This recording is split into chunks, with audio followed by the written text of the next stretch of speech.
هو ليه الأقباط المصريين الأرثوذكس بيحتفلوا بعيد ميلاد السيد المسيح يوم 7 يناير في حين إن الغرب الكاثوليك بيحتفلوا بيه يوم 25 ديسمبر؟ خلينا متفقين إن ميلاد السيد المسيح ملهوش يوم محدد، لكن تم اختيار يوم 25 ديسمبر على اعتبار إنه أقصر نهار وأطول ليل في السنة. طيب جه منين فرق الأيام ده؟ نبتدي قصتنا من أول التقويم المصري القديم اللي اعتمد على السنة الشمسية واللي قسم فيها السنة ل3 فصول، كل فصل 4 شهور، والشهر كان 30 يوم والأسبوع كان 10 أيام.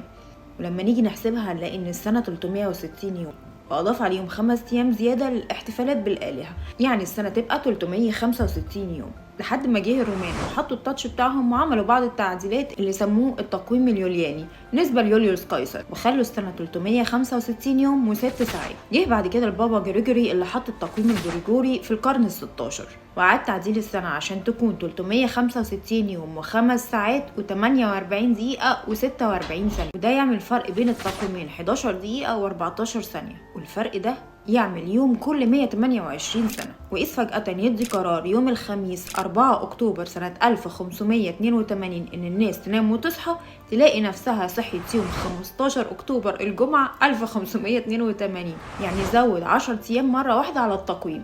واتطبق القرار ده وفضل الغرب مستمرين عليه، أما الأقباط المصريين فضلوا ماشيين على التقويم اليولياني بفرق 13 يوم.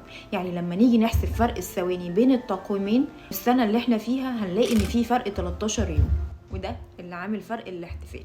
وميري كريسمس.